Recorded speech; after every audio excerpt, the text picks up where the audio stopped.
I was weary. I had seen too many sunrises stained crimson with the blood of elves. As a seasoned general in the Oven Army, I had spent my life defending the realm from the shadows. Yet victory seemed a distant dream, always out of reach. I yearned for peace, a chance to see the world breathe again. Amaran's gaze drifted towards the heart of their kingdom, the majestic tree of Idris, its emerald glow a beacon in the endless war. It was the source of their magic, their hope, and it was dying. He knew the fighting was poisoning the very land they swore to protect. The tree of Idris, once vibrant and alive, is now shrouded in a melancholic aura. Its leaves, once shimmering jewels, are withering, falling like silent tears. The land mirrors the tree's despair. Fields once overflowing with life are now barren wastelands scarred by battle. The air, once sweet with the scent of wildflowers, now carries the bitter tang of iron and ash. He realized that true victory lay not in the clang of steel, but in the gentle rustle of leaves, in the laughter of children playing under a peaceful sky. The war, he saw, wasn't saving Idris. It was slowly choking it to death. He had to make them understand. He had to convince them that there was another way, a path that led away from the precipice of destruction.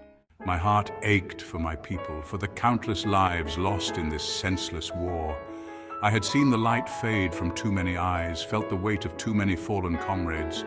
They were not enemies, I realized, but pawns in a game played by forces beyond their comprehension. The Dark Elves, consumed by their own pain and anger, were victims too, trapped in a cycle of hatred. One day, while walking through the ravaged forest, Amaran came upon a young sapling struggling to grow amidst the carnage. It was a descendant of Idris, its leaves a pale reflection of the great tree's glory. As he knelt beside the sapling, he felt a surge of hope. It was a sign, a testament to life's enduring spirit. I touched the delicate leaves, feeling a faint pulse of magic. The sapling needed peace to thrive, to grow strong like its ancestor. It needed the cycle of violence to end. The realization struck him with the force of a thunderbolt. He wasn't fighting for Idris, he was fighting against it. The war, he now understood, was not a solution, but a sickness. And it was time for healing to begin. He would be the one to break the cycle. His chance came during a rare lull in the fighting. Amaran stood before his weary troops, their faces etched with the fatigue of countless battles.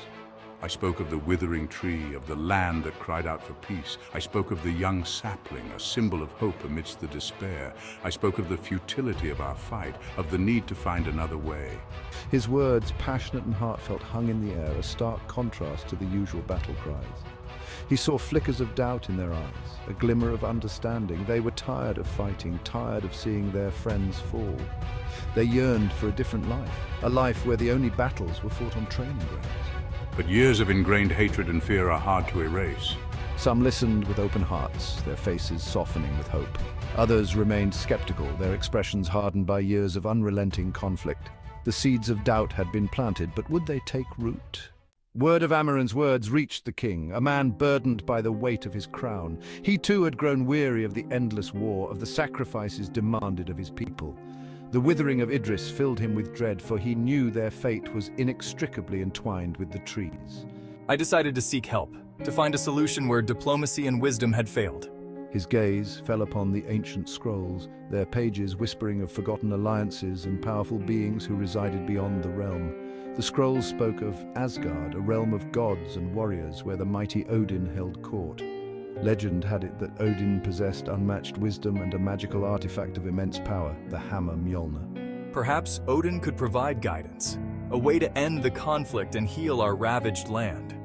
With a heavy heart but a glimmer of hope, the king embarked on a perilous journey to Asgard, seeking an audience with Odin. He carried with him the weight of his kingdom, the hopes of his people, and the desperate plea of a dying tree.